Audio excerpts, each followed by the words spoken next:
जिले की कुंतीनगर स्थित मॉडर्न स्कूल के खेल परिसर में सोमवार को स्वर्ण समाज की दशा व दिशा पर एक दिवसीय विचार गोष्ठी सह चिंतन शिविर का आयोजन किया गया। यह आयोजन जिले के जाने माने शिक्षाविद समाज सेवी डॉक्टर अनुज सिंह के नेतृत्व में किया गया। इस एक दिवसीय चिंतन शिविर में नवादा प्रखंड नगर परिषद नवादा एवं नारदीगंज प्रखंड सहित जिला भर के हजारों की संख्या में स्वर्ण समाज के बुजुर्गों, महिलाओं एवं युवाओं ने परिचर्चा में भाग लिया। कार्यक्रम की शुरुआत डॉक्टर समाज सेवी अनुज सिंह, श्रीकांत सिंह, मुनेश्वर प्रसाद सिंह, जगदीश सिंह, महेंद्र प्रसाद, गौरीशंकर सिंह, रविंद्र सिंह के रूप द्वारा संयुक्त रूप से दीप प्रज्वलन के उपरांत बिहार केसरी डॉक्टर कृष्ण सिंह के तैलीय चित्र पर माल्यार्पण एवं पुष्पांजलि अर्पित कर किया गया। मौके पर सभा को संबोधित करते हुए अध्यक्ष डॉक्टर अनुज सिंह ने कहा कि किसी भी समाज की दशा और दिशा उसकी उचित शिक्षा व्यवस्था पर निर्भर करती है। शिक्षा के द्वारा ही हम अपने समाज को सुदृढ़ बना सकते हैं।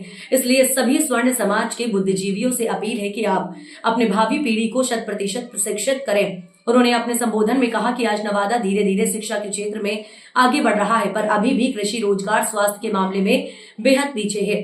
आज भी ग्रामीण स्तर पर इन सभी चीजों में कमी देखने को मिलती है। इस पर आज तक किसी जनप्रतिनिधि ने ज्यादा ध्यान भी नहीं दिया, केवल यहाँ हमारा मत लेने आते हैं, उसके बाद एक बार भी समाज की व्यवस्था को मजबूत करने में सहयोग नहीं करते हैं। अपने संबोधन में उन्होंने कहा कि जहां तक हो सकेगा हमारा सहयोग नवादा को शिक्षित बनाकर आगे ले जाने में रहेगा। इन सब कर्मियों को दूर करने के लिए हम सभी नवादा वासियों को विचार करने की जरूरत है। ये सभी संभव होगा जब हमारा समाज एक होकर सबकी समानता की बात करेगा। इस तरह से हमारा मामला बनने वाला नहीं है। इस तरह की बातों को हम करके आगे नहीं बढ़ सकते। सबसे पहले सवर्ण, ये जो शब्द लिखा है, इसका मतलब क्या है हमें पता होना चाहिए। जब पूरी किताब लिख लिए और सब्जेक्ट का पता ही नहीं है। सवर्ण का मतलब ये होता है जो समान वर्ण का हो, जहां समानता कूट कूट कर भरी।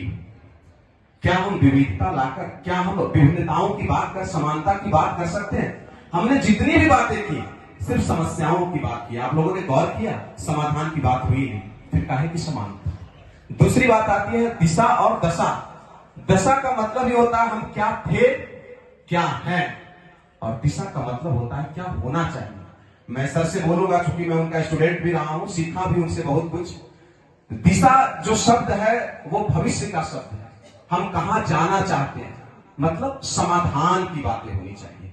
दशा जो हम करके गुजर गए, जो हमने गलतियां की, हम सारी गलतियां गिना रहे हैं या अपनी कमजोरी छुपा रहे हैं कि इतिहास में हम क्या थे, जाना कहां है, उसकी बात ही नहीं हुई। सबसे पहली बात बोले कि खेती को बढ़ाना है, किसानी को बढ़ाना है। मैं आप सभी लोगों से पूछता हूं, आप सारे हमारे पिता तुल्य